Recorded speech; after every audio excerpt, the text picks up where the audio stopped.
कांग्रेस विधायक नाना पटोले के चुनाव आयोग पर गंभीर आरोप, प्रधानमंत्री से जवाबदेही की मांग। कांग्रेस विधायक नाना पटोले ने एक प्रेस कॉन्फ्रेंस में चुनाव आयोग पर गंभीर आरोप लगाए। उन्होंने बताया कि आयोग ने 30 तारीख को एक अधिसूचना जारी कर सभी राज्य चुनाव आयोगों को चुनावी दस्तावेज 45 दिनों में नष्ट करने का आदेश दिया है, जबकि पहले ये दस्तावेज सालों तक सुरक्षित रखे जाते थे। आयोग का कहना है कि चुनाव से असंबंधित लोग इनका दुरुपयोग कर सकते हैं, पर पटोले ने कहा कि लोकतंत्र की नींव मजबूत रखने के लिए ये जानकारी संरक्षित रहनी चाहिए और आयोग को अपनी भूमिका स्पष्ट करनी चाहिए। उन्होंने आरोप लगाया कि इससे पहले पंजाब और हरियाणा हाई कोर्ट ने मतदान से संबंधित सीसीटीवी फुटेज और दस्तावेज देने के आदेश दिए थे, लेकिन केंद्र सरकार ने मात्र 48 घंटे में 6 नियमों में बदलाव कर पारदर्शिता को खत्म कर दिया। उनका कहना है कि महाराष्ट्र समेत देश भर में हुई हालिया चुनावों में चुनाव आयोग ने लोकतंत्र की हत्या की है और पारदर्शिता पर डाका डाला गया है। इसी कारण वे सुप्रीम कोर्ट का रुख कर रहे हैं। एयर इंडिया और उड्डयन मंत्रालय में हुए 2011-12 के घोटालों पर भी पटोले ने निशाना साधा और प्रफुल्ल पटेल जैसे आरोपियों पर कार्रवाई के बजाय उन्हें बीजेपी के करीब आने पर सवाल उठाए। उन्होंने कहा कि प्रधानमंत्री को अहमदाबाद हादसे की जिम्मेदारी लेनी चाहिए और ओबीसी मंत्रालय की मांग करने पर उनसे खर्च बढ़ाने जैसा सवाल क्यों पूछा गया। पटोले ने यह भी कहा कि जब एयर इंडिया का निजीकरण हो गया है तो विमानन मंत्रालय को बंद क्यों नहीं किया जा रहा। वहीं रेल हादसों पर भी उन्होंने प्रधानमंत्री से जवाबदेही की मांग की। उन्होंने कहा कि उनके कार्यकाल में विलासराव देशमुख और आर पाटिल से इस्तीफा लिया गया था, लेकिन अब सरकार जिम्मेदारी से भाग रही है।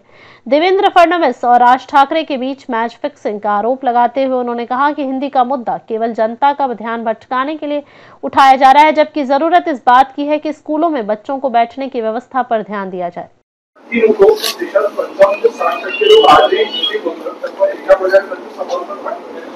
मुद्दा तो नाही आहे, इथे हिंदी बोलायला आता आमच्या गोंदियामध्ये हिंदीच बोलतात, अनेक भागामध्ये महाराष्ट्रामध्ये हिंदी बोलतात, हिंदीवाल्यांना हाकलणार आहे महाराष्ट्रातून।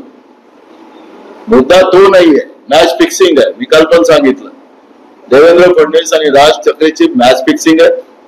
महाराष्ट्रातले मूळ प्रश्न डायव्हर्ट करण्यासाठी टाटा ताज 5 स्टार 7 स्टार हॉटेलमध्ये बसायचं, मीडियाला तिकडे बोलवायचं, त्याच्यामधून दिवसभर ते चालवायचं आणि मग या पद्धतीचं एक सर्क्युलर काढायचं आणि त्यावरच चर्चा, हिंदी मराठीची चर्चा करायची। त्या शेतकऱ्याचे प्रश्न संपलेत महाराष्ट्रात, मुंबई रोज डुबते त्याचा प्रश्न संपलेत, बेरोजगाराचे प्रश्न संपलेत, महागाई प्रश्न संपलेत। फक्त जनतेचे मुद्दे डायव्हर्ट करण्यासाठी या पद्धतीचं हा खेळ महाराष्ट्राला बदनाम करण्याचं पाप हे लोक करतात आहे। त्यामुळे शाळा खोल्या नाहीत महाराष्ट्रामध्ये पोरांना बसायला। फडणवीस साहेब गेले, फडणवीस गुरुजी गेले होते पोरांना शाळेमध्ये शिकवायला। शाळा खोल्या नाही आहेत महाराष्ट्रात, झाडाखाली बसतात, गाईच्या पोटात बसतात पोरं। गरिबाच्या पोरांसाठी शिक्षण राहिलं नाही। त्यामुळे हे सगळे मुद्दे हिंदी मराठी हे सगळे आता बंद करा। महाराष्ट्राच्या जे काही जनतेचे बिहार आहेत, अवकाळी पावसाचे पैसे दिले नाहीत अजूनपर्यंत, धान्य घेतलं यांच्या केंद्रावर, अजूनपर्यंत पैसे मिळाले 1 वर्षापासून, त्याचं काही घेणं नाही। गावामध्ये गड्डे पडले आणि नागपुरामध्ये सिमेंट खोदून सिमेंटचे रस्ते बांधले जातात। 80 वर्ष चालला म्हणले गडकरी साहेब, 80 वर्ष का 6 महिन्यात तर गड्डे पडले, क्रॅक पडले, त्याला खोदा आणि लोकांच्या घरात पाणी टाका। पटेल साहेब, नागपूर शहरामध्ये इमारती उंच अशा इमारती 34-35 माळे अशा इमारती बनत आहेत। आता आमच्या बाजूला इमारत बनत आहे, त्याला तुम्ही कशा प्रकारे बघता?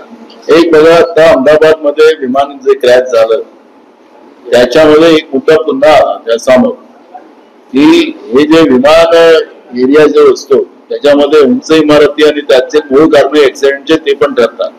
अशा पद्धतीची घटना तिथं समोर आहे। इमारती किती उंचीच्या राहाव्यात, भविष्यामध्ये त्याच्या पर्यावरणावर आणि जनतेच्या रोजची जीवन प्रवास जो आहे त्याच्यावर कुठलाही फरक पडू नये याची काळजी घेऊनच हा एक प्लॅन तयार केला पाहिजे।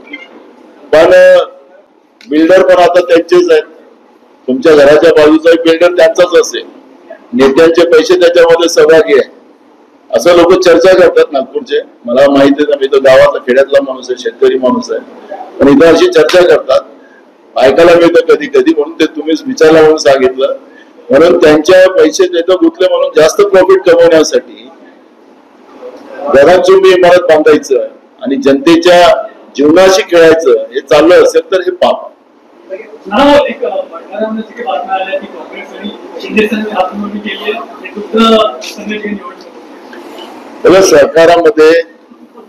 सहकारामध्ये पक्षाचं सिंबल नसतं, त्यामुळे त्याच्यावर मला असं वाटतं की आता भोंडेकर आम्हीच निर्माण केलेले आहेत, त्यामुळे त्यांना वाटलं की माझ्याबरोबर राहू सरकारात तर राहील. त्याला काही शिवसेना काँग्रेसची युती नाहीये, ती आमच्या तिथल्या जिल्ह्यातल्या दूध संघाला वाचवण्यासाठी, या बीजेपी आणि प्रफुल्ल पटेल पासून वाचवण्यासाठी आम्ही दोघेही तिथं आलेलो आहोत. कारण की भंडारा जिल्हा दूध संघ हा आपल्या विदर्भातला एकमेव संघ आहे की तिथं दूध आहे. बाकी कुठंच दूध संघामध्ये दूध नाही. सगळ्यात जास्त दूध उत्पादक आमच्या जिल्ह्यामध्ये दुधाला चांगली किंमत मिळते, त्याच्यावर आमच्या जिल्ह्याच्या दूध उत्पादक शेतकऱ्यांचं रोज जीवनापण होते आणि त्याच्यामुळे तो संघ बरबाद नाही झाला, मुंग्याचा बंद झाला. आता भंडाऱ्याचा एकमेव आहे तर तोही बंद करायला हे भाजपवाले आणि तो प्रफुल्ल पटेल निघालेला आहे आणि म्हणून तो संघ वाचवण्यासाठी आम्ही जिल्ह्यातले सगळेजण एकत्रित आहोत.